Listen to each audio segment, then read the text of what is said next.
Upside you. You be dragging on this beat.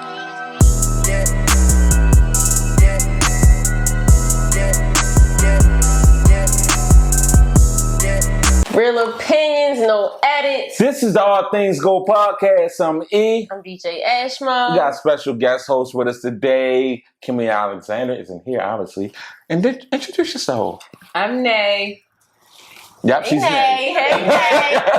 And we got a special guest today. Big Fred, introduce yourself, Big Fred. What's going on, y'all? I'm happy to be here. Big Fred, comedian, youth activist, advocate, actor, just out here living life to the fullest. And I'm happy to be here. Yes, we appreciate you for coming, bro. Nice. In your busy schedule. We appreciate it. I like y'all professionalism because y'all went into it. They ain't tell us when it was going to start. They just turned it on. They're like, all right, things go. I'm Nashville. I love that, man. I like that. Got the intro. I'm professional. Yeah. That's what's up. I'm really happy to be here, though, for real. So. Appreciate you. I didn't even know. You said actor. What you done been in? I was an actor first, bro. I was an actor first. Yeah, I did some shorts. I was doing plays at the time before I started comedy. I did some music videos, and you're actually going to see it. You was a love interest? Yeah, I think so. I played a good love interest. Okay. I did the opposite. I did a video for, it was a group called Constant Deviance some years ago, right before I started comedy, where I had to get some bread from my mother, right? Kind of like a real life, you know what I mean? I had to get some money from my mom, but I just went on a whole bunch of missions. So I was dressed up in the suit. I went and robbed a jewelry store. Then I went and robbed somebody's house there in Fair Hill. Yeah, it was crazy. I was getting it in, like, from my. Then at the end, I got on the payphone, was talking to my mom, like, Mom, I got the money. I'm like, yo, if I just got $100,000, why use a payphone? So it was just a lot. It was a lot going on, man. But it was a couple years ago, so technology wasn't what it was. I was like, it's crazy, bro. But so with acting, so how did you transition into comedian? Oh man, some people know, and if you just getting to know Big Fred, what's up? Hopefully y'all stick around. But I fractured my neck and went into depression. I had a freak accident. It turned into a freak accident because I got in late on that night, and then it just messed my neck up, man. And I went to the hospital like a day later, and they literally was about to discharge me. Did you really get it on late on that night? Yeah. I think that's what like secured the fracture. Like I think it was like front, and then like later on it was sure, like the rest of it. That's not like raw sex though. You can't do that with a condom. Man, it was like a roller coaster, bro. Like it's crazy, sure. I'm telling you, way before only. But yeah, so I went to the hospital. They did the CAT scans and all that, and they told me, they was like, yo, everything is negative. So they was like, yo, we're going to give you these perks as high as we can, and you're going to go home. So I'm thinking like, yo, how I'm going to make some money. It was years ago. So I'm like, all right, I'm probably get this to my man. I'm going to go back around the way, let them have it. And I don't need no perk. And they ran back in and was like, yo, please don't move. Like, put the neck brace on me. And they was like, the doctor came in sweating. It was like Grey's Anatomy. So he was like, yo, essentially, we don't know how we missed this, but you broke your neck. Damn. And I'm like, huh? He like, yeah, we gotta do an MRI so you're not bleeding internally. Like it was like night and day, and I freaking fainted. So it was crazy. Man. So like they can repair a broke neck? Well, it was a fracture. It was a C4 C to my C5 fracture. So my vertebrae was fractured. So yeah, they repaired it, man. That was the most painful part. Like they took like a turkey baster, like a big syringe. They took a turkey baster, put it in my thigh, and took the bone marrow out my thigh to put it in my neck. They used the bone marrow. She's allowed some thigh bone up here. Have you ever had bone marrow? Yeah. I think we all had. I think we should take a shot. No, I'm talking about, you can eat that. Yeah. I haven't ate it. Like soap, like boil it in the soup? No, you can go to a restaurant and get bone like, marrow. Yeah, they be grilling it and stuff. I just ate it. It's like my mother telling me eat my chicken bones.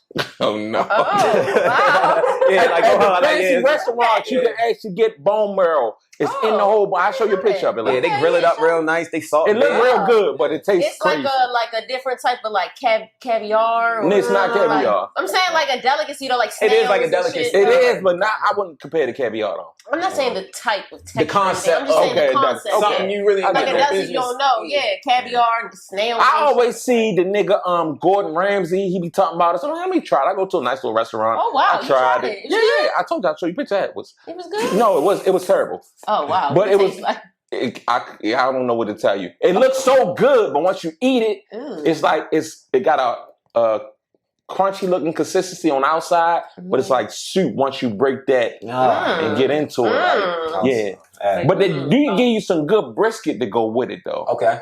The brisket was hitting. So it's like you eating the good shit to take your mind out the nasty shit, bro. Oh wow! So they gave you the animal and the bone from the animal. It probably was. Yeah. Wow. At the same, I hope it ain't no different animal. That's messed up. Eating a little bone marrow. This one. I didn't know that was a thing. I ain't gonna lie. But I wanted to take a shot, even though you just took yours, to him surviving that accident. Oh yeah, because you could have died. You really could have died, bro. I mean, let's take a shot to all near-death experiences. Yeah. We all had plenty, especially being from Baltimore. That was a topic that I wanted to talk on. Because they keep on killing my kids. Speaking of that, oh my gosh.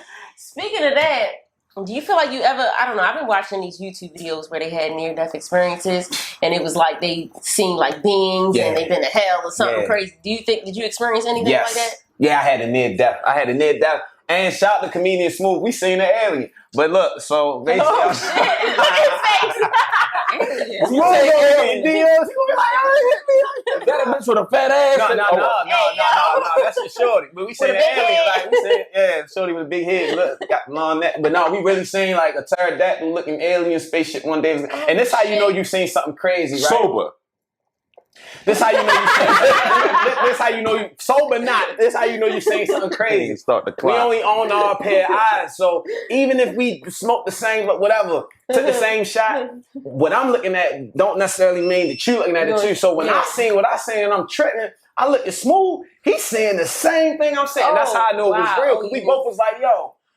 What is that? But everybody else we told was like, yeah, y'all was smoking the same blunt, huh? It was in Baltimore? Yeah, it was right by the real park. It was alien in that. I was chilling. And then around like 2:30, it was time for it to go home. And it got in this... it went in... And that's when we seen it. Like, we was driving on 83. All we seen was the show. Like, we was on 83, and we seen this big...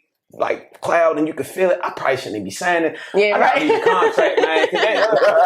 I ain't never told nobody. If I disappear, like, I'm telling you, listen, go find me. Probably on Drew. Oh my god! In the alien parking lot, but it was crazy, bro. They was in there, and I'm the near death. I was going to a family trip. Shout out to y'all, you know, men and women of faith, man. Pray. Don't never tell somebody. Don't let nobody tell you when you should pray, can't pray, whatever. So I'm a young dude. I'm driving. We going to a family reunion. I'm the oldest one. Everybody else in the car. I had my lady with me at the time. My cousin had his lady with him. And I just told him, I felt it. I was like, yo, we want to pray for the trip. And they was looking at me like, nigga, ain't nobody, no old heads in here. Ain't no deacons in here. You want to pray. You want to pray. So I prayed for the trip. Like an hour later, the car started stuttering and it just stalled. Right, and it basically it had the engine had a leak and it was leaking oil the whole time, so it ran out of all engine. So the engine locks. I'm in the fast lane, like going towards Pennsylvania. It's like only 2 lanes on that 83, and I use all my energy to stop the car. So I put my focus on stopping the car. I finally stopped it manually, and then I forget that we in the fast lane. So now the car stopped. We good. But then I look in the rear view niggas come behind you. and the 16 was just coming fast. Y'all ever watch Boy Meets World back in the day? I'm sorry, my 2000 baby, y'all never seen it. But it used to come on. Yo used to be looking in the rear view mirror, see his whole life play in the mirror, right? And I'm literally looking in the rear view, like watching my whole life. And I could have got out and dipped on some selfish stuff, but I was like, nah, yo, I'm in here with my family. We gonna die together. So I don't leave. And I swear to you, y'all, the 16, it got right behind. I was driving like an SUV, like a little truck. It got right behind the truck. It swerved to the left. And I literally watched it. Like, it was like a force field prevented the truck from touching the car. I watched the whole truck clear. And then the moment it passed us, what science was happening like it was supposed to. The moment it passes, it started swerving, going all crazy. But for the time that it drove up against our car, nothing. It broke the barrier, all kind of stuff. 2 other accidents around us, but we were just sitting right there, just like that. And you weren't on any type of drugs when this happened? Not that time. Not that time. Not that time. I answer that straight up. No, we was chilling. So it was crazy, yo. And it took like at least 30 seconds after all the dust settled to really realize, like, we still here. You know what I mean? Yeah, my little brother, he was in the back playing PSP. He missed the whole thing. I said, Oh, wow. Like, he can't even tell the story like I can. He don't even know, man. But that's it was crazy, yo. crazy. So yeah, you just gotta pray, man. Whenever you feel it, you never know, man, what God can protect you from. Well, I'm glad you prayed that day for you when you looking crazy. But real quick though, back to my question. You were saying that it happened. It was that when you had that accident. But what like triggered the comedy though from that? Oh yeah, like, you're right. Thank you for asking that. So I went to depression. Like it was crazy. Okay. My next one-on-one spot stand-up show I invite y'all to. It'll be in July, and I have a date for y'all. But I'm actually going for the first time really intimately tell that story. So I went into depression. I had like a side chick at the time. I wasn't really doing right. They both met at the hospital. It was just crazy, man. And I just was in the depression. It was bad. Like, look, when they gave me, when they told me I broke my neck, right? Damn. They said that I was going to get an MRI, but they was going to give me some medicine that would really limit my ability to talk when I got out the MRI. Okay. So the young lady that I'm kind of dating at the time, I give her my phone. I'm like, yo, call my mother, my best friend that's a girl, and my best friend that's a guy, or my man, one of my homeboys, you know what I mean? She looked at me. She already knew that back in the day I had the girlfriend. She like, you want me to call that girl? I said, no. I said, I just found out my neck, bro. I said, let me just go ahead and handle this. It's MRI. I said, don't do that. Boom. So that's the person that's with me. I just get this traumatizing news. So I'm not thinking of intricate. I'm just like, hey, take my phone, call my mom. Man, they give me the injection. I get the MRI. I come out. The mom just can't really talk like that. They push me in the room. First thing Shorty do, she walked up to me with my phone in my hand, like, oh, so you was with that girl? Now, mind you, I can't talk. So I'm just looking like, when your neck was broke, she said that? Now, mind you, if I could talk, I would have been like, Shorty, my neck was like, but I couldn't say no. So she like, oh, you with that girl? I'm like, she like, oh, so you was with that girl? I'm like, she like, so you ain't gonna say nothing. I'm like, all right. She like, yeah. She threw my phone. She said, I hate you. She threw my phone. It shattered. And all night, I just got like a broke phone, broke neck, and I'm just up. So I went to depression, man, and I watched the roast, Comedy Central roast, and it brought me out of depression. I said, which roast was it? The roast of Bob Saget was the first roast I seen on Netflix, and I said that I had an epiphany. I said when I get my neck, because I had neck brace for some months. And of course I was always a funny guy. When I had the neck brace, I had to go to war with everybody. Every time I pull up somewhere, we straight packing now. I'm handicapped match all the time. So everybody think they're funny, got something to say. I'm like a walking pairs dispenser. I got all the jokes. So basically I told my man, we watching the roast. I said, yo, when I get my neck brace off, I'm gonna have a neck release party, like an album release party. I was like, it's gonna be a roast. And we had a roast. And it was lit, and it was funny, and it was crazy. And shout out to Larry Lancaster, my mentor. I had just seen him before I broke my neck. That was the first time I ever seen a comedian. So when I'm booking this show, I'm booking my man's, family, friends, but I'm like, yo, what comedian can I book? So I reached out to him. He answered, and we've been tight ever since. He actually got me, about a year later, he got me started doing comedy. Okay. So where was your first show at? Zen West, man, a spot on York Road, racist spot. Right? I ain't gonna stunt. I know we on wax. What? Wait, what is it? No, Zen West. It's a spot. It's a spot. It's like a bar. It's like a bar. It's on like York Road. It's cool. It ain't Sullys, right? No, it's not Sullys. So Zen West is like a restaurant. Like Sullys is an actual it's a restaurant too, but they call it a comedy. Right. Yeah, they have it like the basement. Yeah, this wasn't no comedy. Nothing. This just was a nice spot I seen. I thought it'd be dope, and I really fought to get it in there. They wasn't trying to rock with us, but I forced the issue. They gave us like an off day, like a Tuesday. We sold it out. They made a lot of money. Okay. And in my young mind, they telling me how dope it was. I'm like, yeah, we probably about to run this. I'm going to be a comedy guy, a comedy show. Man, that next time, they told me that I would call me. They picked up one day, like, look, we know who you are. Please don't ever call here again. Damn. I know who you are. Left it alone, bro. I ain't never go back. So yeah. Oh wow. That's how I happen sometimes. You get directed to where you're supposed to go. Yep, redirect. No's and yeses. You feel me? So, exactly. I'm just mad we gave them all them vibes, because that's a historic day, and I hate to say it's at a spot that I don't rock with. You feel me? That's it. Yeah. So like as a guest host, you gotta talk too, Yeah. Well, I think somebody has a Sullys question too.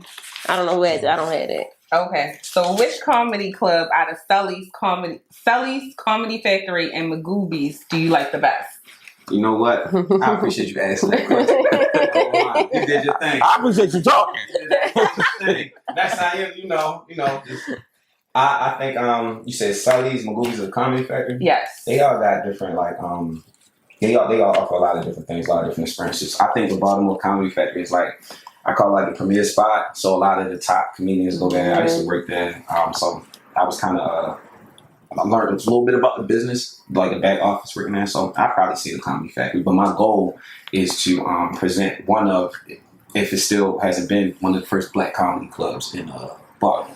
Okay, yeah, that's dope. Okay. Shout out to that too. Shout out to all you guys. Shout out to the black business. So do you know Alabama? Yeah. He used to be the host down there and open up for everybody down there. But now he doing his own thing. He didn't venture off. Yeah, man. He one of the first people who came on my platform and fuck with me. Shout out to Alabama. Shout out to Alabama, Shout out man. to Alabama. Alabama. That's my guy. He one of my OGs, man. He a big dog. I tell him all the time. And when I first started working there, he was there. I didn't tell him I was a comic, so I don't know if he like knew from the muscle. But like D-Ray was my guy.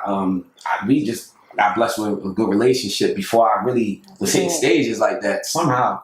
And so he actually gave me the opportunity to open for him as a young comic. Him and I think Brandon T. Jackson at that time. So when I started working at the factory, it was niggas in there. And Bama, I think one of them, like, yo, who the hell are you? Because we thought you was niggas even up. And then, like, not gonna get on the bus. Like, hold up, was you famous or not? Like, so it was kind of dope. Because I was on the way to an interview at a hotel, and I didn't really know what I wanted to do, but I wanted to be in that environment. I just started comedy, and I was like a stop away on Fayette Street from the hotel. A dude, and I asked out. We went past the Comedy Factory, and I was just like, I need a sign. True story. The dude Corey, shout out to Corey. I'm gonna make sure you watch it. He's gonna be watching that. Corey gets on the bus with the Comedy Factory shirt. I think he's still wear it till this day. It was like 20 years ago. He got on the bus with the shirt, and I was like, oh, that's the sign. I was like, hey, yo, you think they hired me? He's like, I don't know. I was like, that's good enough. I did the interview, and I went and knocked on the door, and that Monday I had a job. So that's how I started working at comedy. Okay. So like being a comedian, I know y'all critical about talking about other comedians, but can I ask you a real question? Give me a real answer. Every question. Okay, is T.I. funny as a comedian? Is who? T.I. Pimp, T.I.P. Pimp, whatever y'all call T.I. Hey, bro, I'm gonna let you know. I'm gonna answer your question the same way, no matter what tone you asking it. You ain't have to take it out like trying to put the on me. Like, why I gotta have the pressure? Like, oh, T.I. That's just how you got to say it? Nah, man, shout out to T.I. I got a lot of great things to say about T.I., so I'm glad you asked me that. I met him last night for the first time. Yeah, I seen it. He was dope, man. Shout out to J Ski and K-Dub, the homies. I was in Atlanta 2 weeks ago, and I went to his spot, too, the Trap Cafe where he does. You building it up, ain't you? Go ahead. Nigga, I need to finish it. No, but I gotta shout him out because what I was telling my guy today, he's taking it serious, bro. And people love their art so much. When you got other people that step into it that already made their lane and something you feel like is their thing, sometimes people it's not even their business. As a comedian, they might look up and be like, oh, yo doing comedy, or this person doing comedy, and they might feel a little way, you know what I mean? With him, he's really, really in it, and you can tell he really wants to be great at it. He's funny. To answer your question, so because you skipping around. No, can you give me the look? Like, yeah, because everything you said can apply, and niggas still not be funny. That's why I had to stop. I'm like, all right, so Tip, when you see them, so Tip funny as hell, man. He was funny, he killed it, and it's not easy at all, bro. It's not. Yeah, we know it ain't easy, yo. Write stuff, and you can see somebody, you can tell, especially when you're a comedian, you like. And it might not strictly organic, might not be organic. I could tell a lot of what Cho's talking about is how he feel, what he go through. So, did he use any big words like hell yeah, and that's loquacious and shit? So believe it or not, I'm glad we saying this on Wax. I really think T.I., I know he invested in this. I think your greatest aspect in the comedy, I think it's going to be way more diverse or a market that he hasn't even been in musically, to be honest with you. Because you got to think like you represent us, you represent track, just all that. But the words you'll use. Crazy, so right? Like he already has a mind that's a little. So you saying he more like the Terrence Howard of comedy? I think yo will get. Not the Terrence. Your words bigger than Tip. Yes. When you go to homecoming, and you run into somebody that graduated yet, and you ask them if they graduated, whatever answer they give you is gonna sound like some Terrence Howard shit. Like life is just.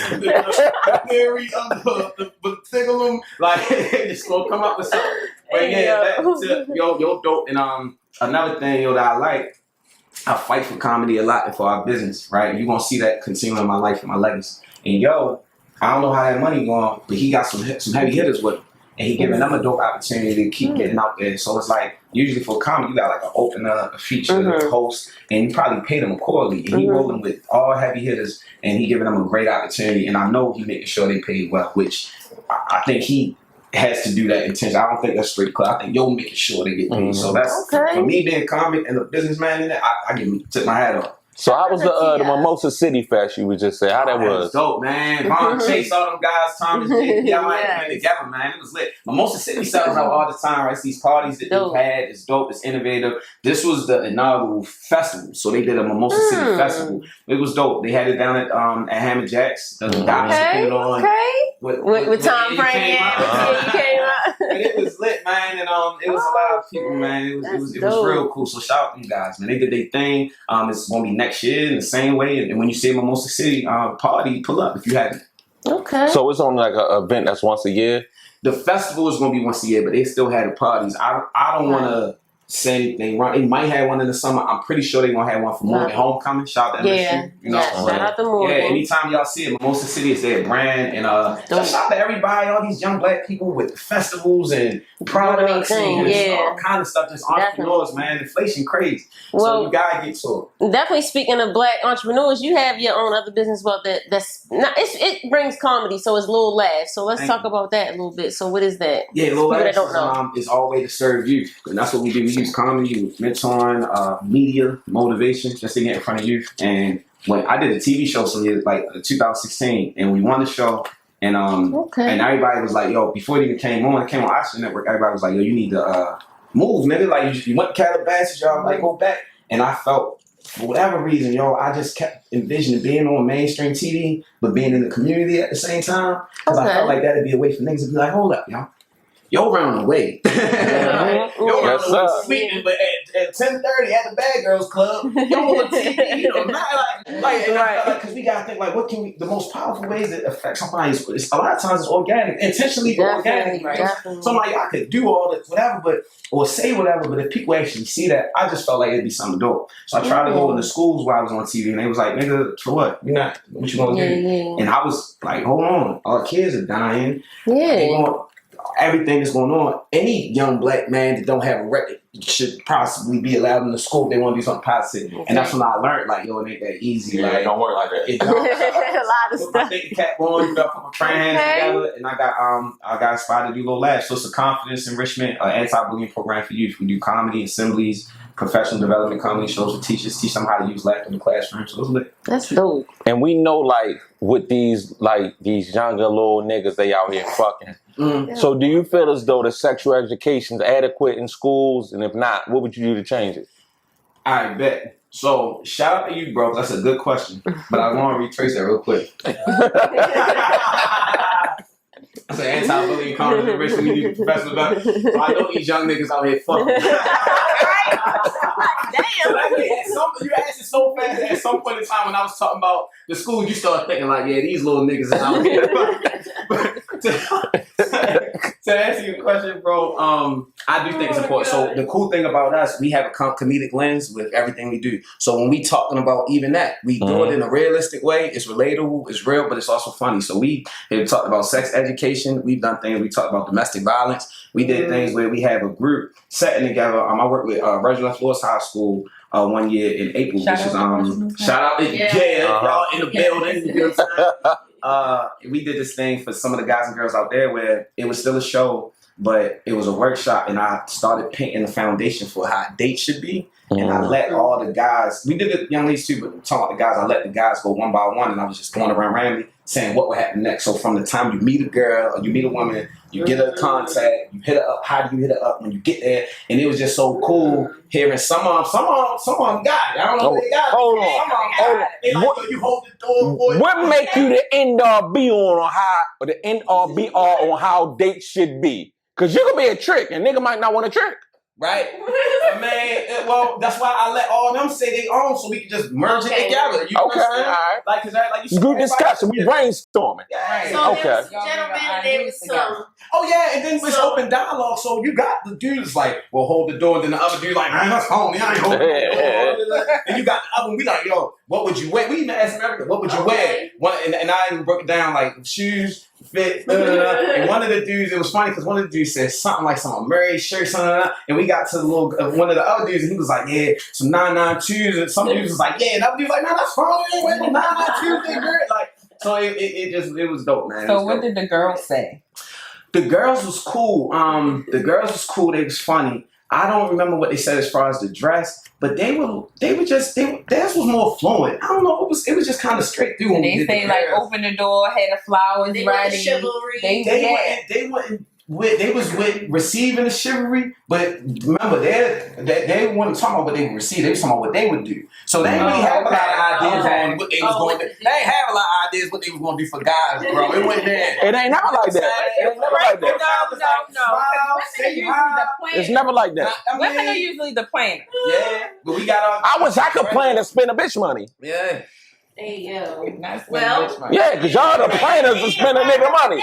Y'all planners and spend a nigga no, when money. it comes to a woman planning a date for a man, like if I plan a date for my man and we going out, I'm planning it. That's what I meant. Like You're planning a date to spend his money though. That's no. what Why would I be planning the date? If I take my man up, I say, hey babe, I'm taking you. You never out. said you were.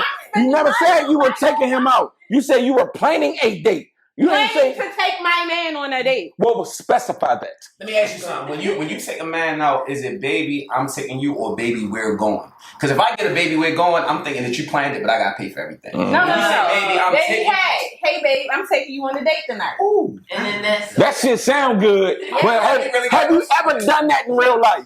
Yes, of course. Okay. Nigga, you sound like you're lying, but Why would I be lying? Yes, of I'm a course. very romantic Of course. person. Yeah, very well. Temp co-host, but we just getting there.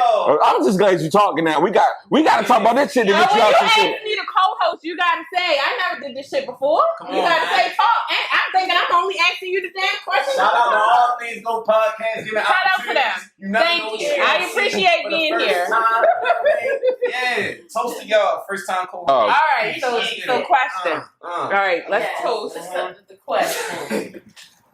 So now that you're a comedian and you here now, Oh, who do you think?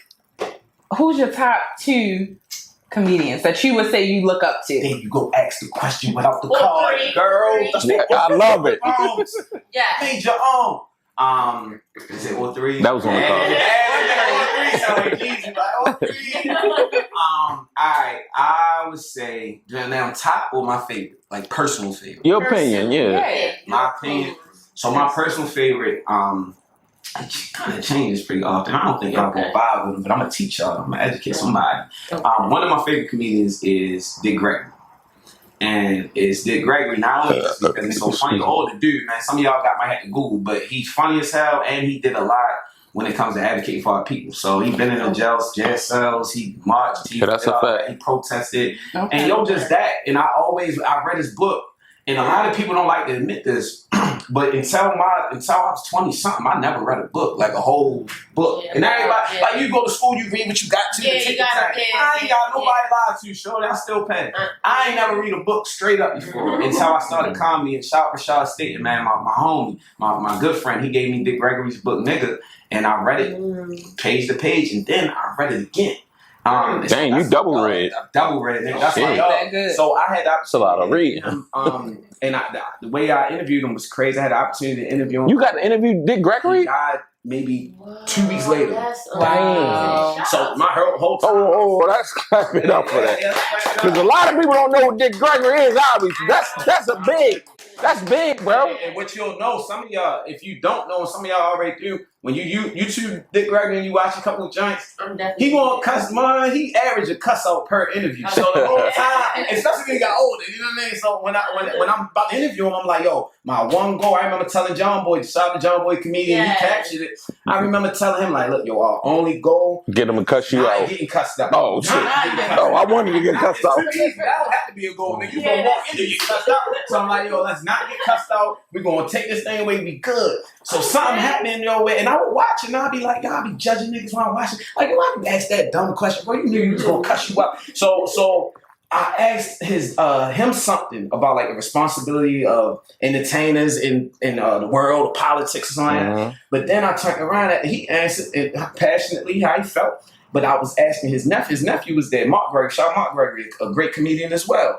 And around the global tour, I asked him a question, but I said the same word, maybe like responsibility. I looked to the right, he's talking about, did I tell you not to? couldn't just wild me out, bro.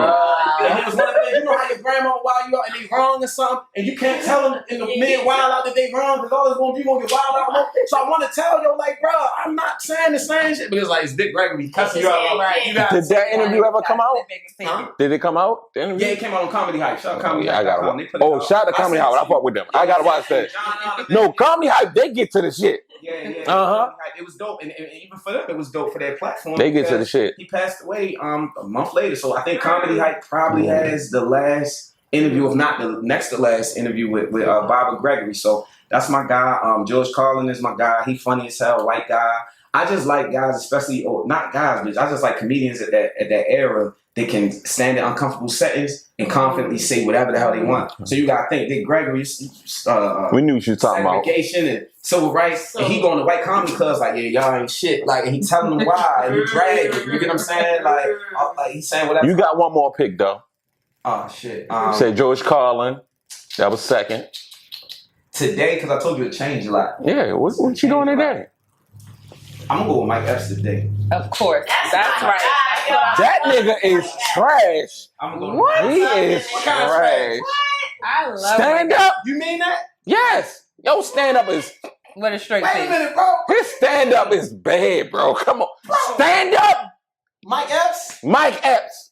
Explain If to you me. know- Everybody that love comedy, forgive me, but you gotta think I'm a man of love. I gotta get my opportunity to explain something. Because I know niggas gonna be watching this like, yo, A lot of niggas do stand up, they don't watch it though. Most of y'all do stand up, y'all don't watch it because y'all feel like, I don't want to steal jokes from somebody. Okay. You will never steal a joke from this nigga because he ain't got no jokes. Most of his shit is crowd work. He ain't got no real set. Like, that's my opinion, yo. I get what you're saying. Yeah, he ain't got no set. I ain't gonna lie. You throw a white guy, I'm gonna throw a white guy in there too. But I'm going with Cat. I'm going with a nigga. Y'all probably never heard of him. Williams? Cat Williams. Marshall Brandon. Oh, Marshall Brandon, that nigga, he did my birthday. Marshall Brandon. A lot of people don't know him. That nigga is funny. Shout out Marshall Brandon, he that guy. Yeah, he came in Baltimore show. Yo, I seen him on the Darnell Ryland show. I went there to see Darnell Ryland. I said, nigga, you should went before this nigga because he's hilarious. I watch comedy, bro. Marshall Brandon and y'all ain't never heard this white boy. Andrew Schultz, that nigga is funny. Andrew Schultz. Yeah. That's my three right now. So this is what I say. I'm gonna give you an example. One day I seen Michael Blackson, right? No, you said Mike Epps. I know. But all right. So one day I seen Michael Blackson do comedy, and I remember he came out and he gave himself fucking 10 minutes of straight jokes. And it was almost like he was just packing himself up. And I remember just laughing so hard, bro. As I like Michael Blackson. Which oftentimes comedians might not, but I remember just enjoying myself laughing so hard, like, yo, he funny shit. But his cadence, some of that shit he might have thought about on the fly. But I had the comedian me had to snap back in and say, yo, they probably jokes, but his delivery is so good and natural. He got so much control. It's just coming out like he freestyle. You get what I'm saying? Yeah, so I when get I say that. about Mike Epps, if you're doing anything at a high level, then you gotta at least give an ear to the fact that no matter how it look, it might be the fact that you're so nice at doing that, how you doing it. You get what I'm saying? I get what you're saying. I just don't agree. That nigga not all that. He not all that to Bro, me. he That's nice, my bro. opinion. You know he not. And he really, really good at There's so many more comedians better than Mike Epps. So. Mike Epps. On stand up. But On stand up. Even in the movies, Mike Epps. I'm not saying about the movies. But you know what you saying? He's funny in the movies to me. In the movies, he's funny, but his stand-up is not that. This is what I got what you saying. And I'm definitely not trying to go into music. I'm definitely not trying to talk about this nigga. But I'm gonna just say this nigga. So say somebody like a Drake, right? Yo, nice lyrically. He also got a lot of other aspects that make you seemingly successful as a rapper. When you got somebody like Talib Kweli, he might be a good lyricist, but he might not have those other components that people have went into rap to make somebody a good rapper, right? So what I'm saying is, with Mike Epps, in my opinion, he has it all. You feel me? And what I think you talking about when you mention like a Marshall Brandon and something like that is more the lyrical, like yo, this nigga right, the comedian, he got bars. The nigga, I'm just going off of funny. Right. Marshall Brandon you is don't watch funny. Mike Epps and be down laughing, bro? Not a stand-up. You said you just going off of funny. Funny. Movies, but we going off the funny when it comes to stand up. Right, so I'm saying when you watch the stand up, you don't. But that wasn't a question though. That we talking about stand up. We weren't just talking about. We were talking about it's him as a comedian. No, we said period. we talking about our favorite stand up comedians. That's where the question came from. No, you're right. So yes. I'm saying, so when you watch his stand up, you don't be dying laughing. Fuck no. Damn, bro. It's not fun. Yo, it's not funny like that, bro. But everybody's interpretation of funny and all that is. No, it's not. When shit is funny, it's funny. We laugh. Yes, it is. It's not, bro. Sometimes at your shows, it be some people laughing and some people not. That you think is funny as shit, but some people just sit there with a straight face. Right. Some people, we talking majority. Majority of people will tell you Mike Epps stand up is not funny. The majority of people. Yes. You're loud as shit. Who is the majority of people, bro? Majority of people. All right, we gonna do a. How do you get majority of people's Family Feud, nigga? That's not stand up. No. We talking stand up comedy. Okay, Cook, it's okay. Yeah, like he passionate. He's not he passionate. He know he's taking the 300 stance. I mean, even if you feel like people say that, you know you're taking the 300 stance. So you gotta get right. He's saying something. It's all right. Entitled to their opinion. No, but this is the majority opinion, bro. That's what I. How are you a majority? Yo, I watch stand up, bro. I listen to comedians. Majority wins that Mike Epps. Do you want to stand up with a lot of people? I watch stand up with. He asked you what majority mean. You said, "Yo, I watch stand up." Who is the majority people? Yo, the majority of people say Mike Epps stand up is not that funny. So now, when you go, who is the majority? I keep bringing. What platform do you receive the majority? All of them. All of them. All of them. You mean his millions of followers to be yes. shit like, boy, you're not funny. I love you so much. But those followers are coming from his movies and the shit he do. When it comes to stand up, his crowd. He's a funny person. Hold up, hey Fred. I just said here. I said, yo, his crowd work cool. His crowd work is funny. But when it comes to his set is not that. Maybe it's just to me. All right, it could just be to me. Yeah, I think it is. But I know a lot of people agree with what I'm saying. His set ain't that, yo. He is OG. This is what I'm going to say to y'all. Not only say OG, you don't hear legend, but what I'm saying is, what I'm trying to teach. He is a legend. There's a lot of styles out there. Yeah. And what I'm saying is some people that might have a style that might be more movement, might be more call and response, might be more crowd work. But I don't want us to be used to a certain type of style and then disregard that style like that man ain't doing exactly what he planned to do. You get what I'm saying? That man is more time maybe they're using his mind and his talent, and that usually winds up having people laugh. If he wanted to put together a 30-minute joke for joke, George Carlin type set, comedians type, he can't do it because he would have did it. I know he can do it. So why ain't did it? Because it's not his style. Right. Everybody's sense of that's like George Carlin and Dick Gregory coming out with them like Epps and they running around. You ain't never gonna see it because it's not. But they still could do that and be funny, bro. It's about being funny. It's about being funny to me. We gonna have to watch Mike Epps together, nigga. I'm inviting you. We going to a theater, nigga. I will buy the tickets. We can go together. And I want you to be real. I want you to be real with me. Ain't no tickets, nigga. We ain't renting the shit out. We gonna go get snacks, nigga. I'm gonna even cross my leg. I'm gonna cross my legs, nigga. I want you to be real. Maximize my comfortability and make sure that we really had this experience, bro. Because now we got to do another episode. I just secured my trip back. I really, because people look at the popularity. Oh, he known for being funny. A lot of niggas know me for being funny. That's not funny. You think you funnier than Mike Epps? Do I think I'm funnier than Mike Epps? He ain't gonna answer. He ain't gonna answer, bro. I mean, for us to be confident, we gotta be confident. Like, I know I go kill that bitch. I know I will. If I had the challenge and niggas like, yo, you going at the Mike Epps, I'm going to ask a nigga why. But if I know I'm going, then shit, what am I supposed to do? What am I supposed to say? Like, I ain't gonna rap. So let's get both of y'all top three. What's your top three comedians? Your personal opinion. Mike Epps is number one. He's my favorite. You don't watch comedy? Okay. And Martin Lawrence. Shout out Big Cash. Shout out Martin Lawrence. Martin the GOAT, man. All right. See, that's another thing, yo. You like Martin either, yo? I love Martin. Oh, bro. It's that other nigga, Kev. Now, I'm not saying Kev not funny. Can she say her three? Because it might be some overlap. Go ahead. So if she say Kev, I don't want you to do another Kev. I want you to do one Kev. This is only based on who I've seen, because there's probably a lot of comedians I haven't seen. So I love Cat Williams. I would say, I don't know Kevin up there with mine, but I like Gary Owens. I think. Yeah, I like Gary Owens. He's funny. And This nigga take it forever to do everything, my nigga. Like, all damn. right.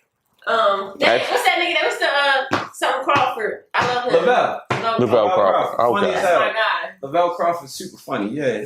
So yeah, those are mine. Now back to Kevin. Mm-hmm. I think Kevin. I'm not saying Kevin not funny. Okay. Yeah, Kevin used to be way funnier than what he is, but I understand all the deals and shit he got now. He can't say a lot of the shit that he used to say. So I would say he dumbed down his funny. Yeah, he's censored. He's funny, so it don't really relate to. I don't want to hear about raccoons digging in the trash can and all that shit you was talking about, bro.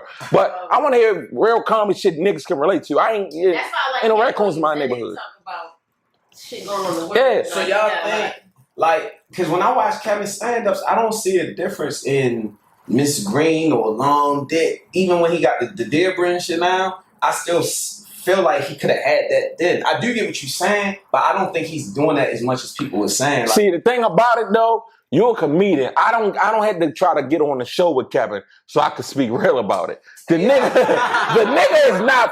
He watered down now.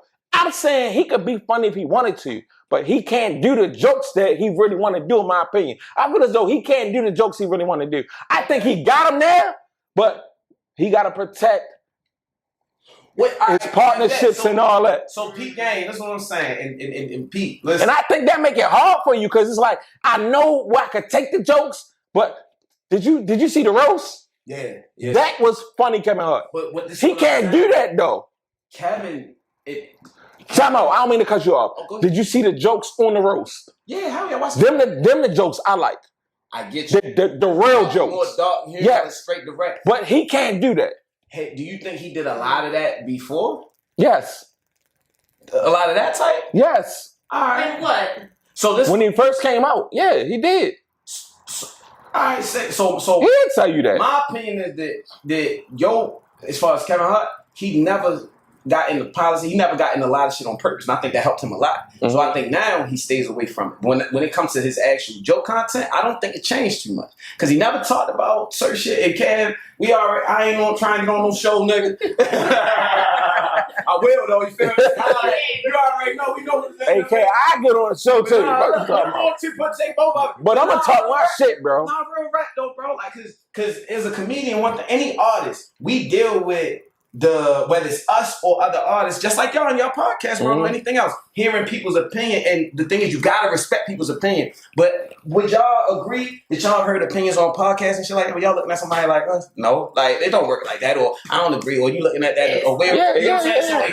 But they don't have your world, so they can kind of throw it out there freely. But the thing about this, what is different when it comes to comedy, it comes to did I laugh or did I not laugh? Right. Because it's all about the laugh.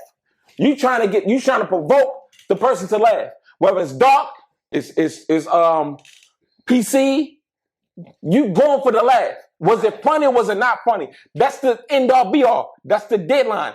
Is it funny? Right. But then you got niggas that want to hear that shit, a certain type of vibe so much, you got to still have an open mind because I can even tell what you, bro, you already said that you like dark humor, the roast was your shit. When you name comments, one of the comments says Andrew Schultz, I know how you'll give it up. He don't have no filter. You like niggas that don't have no filter. And so Kevin Hart didn't have a filter it's at not first. about being funny or not. It's about you like niggas. No. All right. Give it up. I'm about to fuck you up. Do Mike Epps got a filter? Huh? Do Mike Epps got a filter? I don't think Go in live. Go in live. I don't think Mike Epps got filter. Me neither. He's just not fucking funny. To you. I think it's to a lot of people. Different opinion. What's funny to you may not be funny to me. Hilarious, bro. I want a lot of people to holler at me. When y'all watch this, I need a lot of people. Yeah, we gonna have. I don't even want to do a poll. That's disrespectful because I already know. But I just Let's do a poll. We can do a poll. When you watch this, if you identify yourself as a lot of people that agree with this, I ain't gonna say agree with now. Holler at me. Now time out. Let me get the record straight. I never said Mike Epps wasn't funny. I said his stand-up is not funny. Yes. That's what. Yeah. I'm putting out Mike Epps is a personality, an actor. He's funny in his movies. But when it comes to stand-up, I said on this podcast, I like his crowd work, but his set is not funny to me. Okay. And for people who know comedy, you know crowd work, you know it's set, you know the difference. Check it out for Yo, yourself. we gonna watch it together. We gonna have a freaking hidden camera in the corner. I promise you, this nigga gonna be like, I promise you, we might not even do another episode. We just gonna play that. This is gonna be you like, reaction, bro. I'm telling you, bro. And if I'm over there geeking and I look and you got attitude, nigga, that's on you. I ain't gonna have an attitude. I just laugh at funny shit. Nah, Like, I feel you. But y'all, this is you get a what's it called? Like a sneak peek inside our world for real. Like that's how Already. this is I was comedians. going to say something funny. I don't know. But if you was put on stand right now to roast us, what would you say? If I had, that's a good question. alright, bet. Say less. Even though I like that shirt, I know you got it from Mondon, man. I had no idea why the only shoulder that's vertical is the left. I don't know if you had the brush. I don't know if you was on that bitch at first. You were like, oh shit. The people on my shirt waiting for me. Like, I gotta get to the recording studio ASAP. Like, I don't know. Mike Epps would never did that. That's pervert. And you look like a thumb. That's what Mike. Hey, Mike, I know you just said that. All right, Ash. All right, she got me. You know I rock with you, Sean. I know. It's okay. You can You like you about to DJ a day party. You feel me? And I know you got your chain from.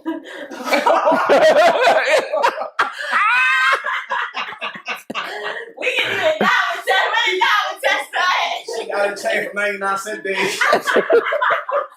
And then she took it to Golden Brothers and got it played. Alright, and she called it lift. Got the chain, but I can't afford it. Shit, now I'm hot.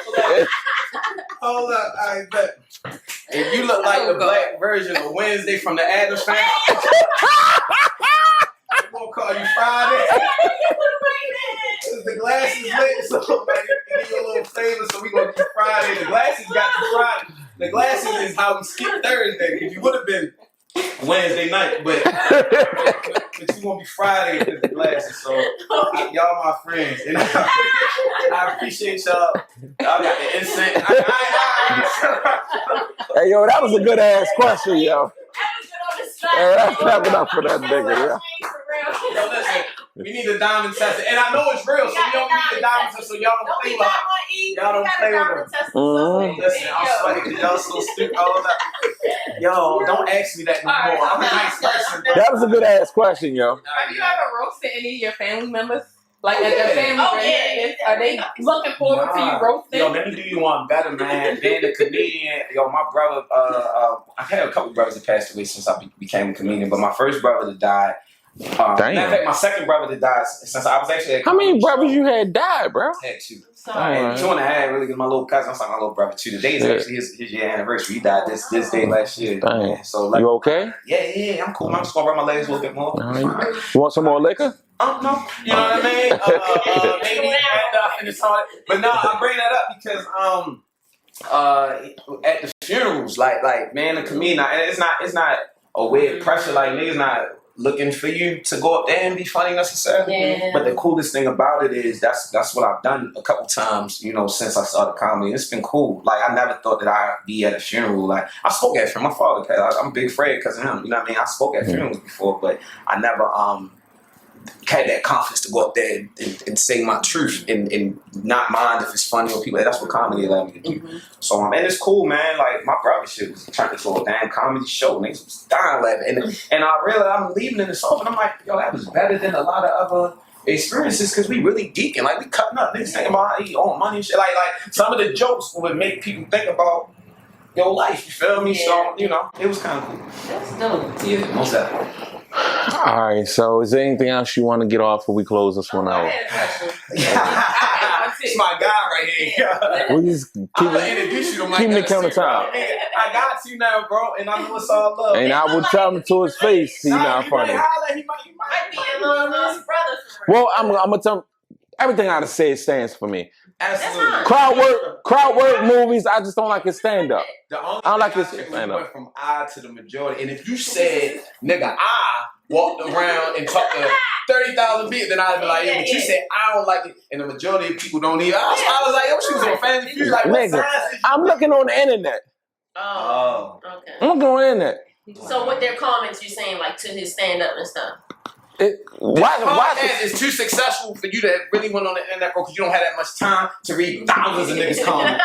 You've been working. It's brick in hand, nigga. You got a TV up there, nigga. That TV like 2 days of comments right there. Ain't no way. You got Floyd up there in the tank top. Bro, take that down, bro. I don't even like that. Pause that pic. Yo, bro. Why is Floyd? Why you got a Floyd Hayes commercial frame? That's young Floyd though. Why? Nigga, because you gotta know where you came from to know where you going. That's Young Money Mayweather. Yeah. But you know he was boxing since like 14. That's 20 something. That's 23. Yeah. Speaking of that picture, so I have a question. Yeah, y'all can't see it. It's a Floyd picture. He got it. Same. All right. I don't know why. I don't need it. I might put it on my Instagram. Go ahead and take a picture of that bitch. All right. Do you think there's a stigma attached to men who choose to abstain from sex? And that's coming from the Lenny Kravitz thing. She ain't right that part. Did you hear about the Lenny Kravitz situation? Nope. So Lenny Kravitz said he ain't had sex in 7 years. What he been doing? So when she asks, is there a stigma from it? You know what the stigma is. I have no idea because I've been chilling. Well, the stigma is he homosexual. Oh. So he said he ain't had sex when he had sex with women.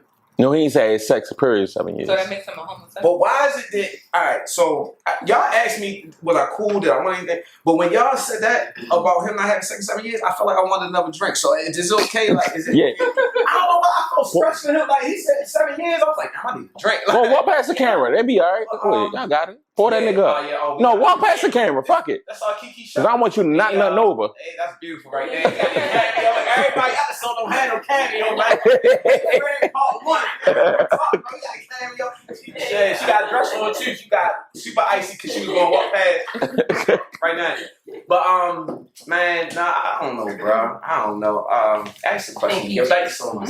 You think? Okay, so do you think there's a stigma attached to men who choose to abstain from sex? I think it's a stigma attached to. I ain't gonna stunt you, and I'm only speaking from my perspective. Maybe I think it's a stigma attached to black men that choose to do a lot of beneficial stuff for themselves. You feel me? Whether it's celibacy, whether it's financial literacy, saving money, being frugal, whatever. Like I think we catch a lot of stigmas, man. I held the door for a young lady. Let's give it in a quick version.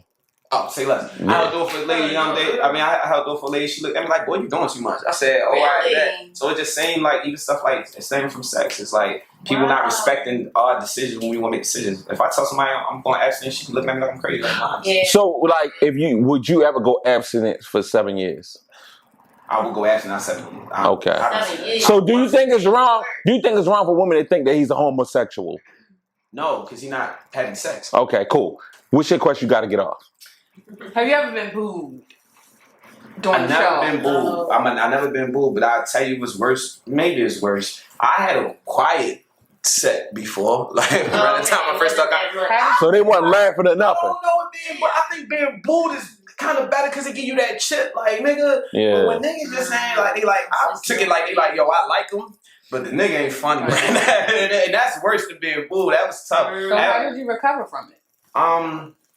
I think just knowing that I was early in my craft.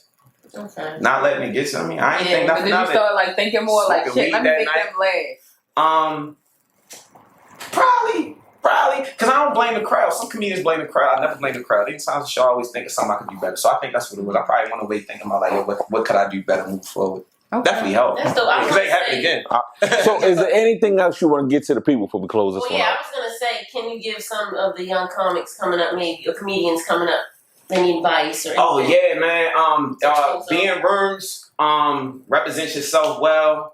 And don't run away. Don't try to be a comedian. Just be you. A lot of times we start comedy and we think we got to become a comedian when people only told you probably should do it, nigga, because you funny. So learn the art, but be you and don't walk away. Usually what happens with us, you'll try to become a comedian and then if you keep going and don't quit, you'll like full circle come back to being yourself and then that's when you got it. So just save yourself that long trip and just focus on staying yourself the whole time. All right. With that being said, it's been another episode of All Things Go Podcast. I'm E. DJ Ashmo. I'm Nay. Yeah, Nay. I'm Big Fred. Y'all take it easy. Alrighty. Like, comment, subscribe, hit the fucking button. Yes. We out. Peace.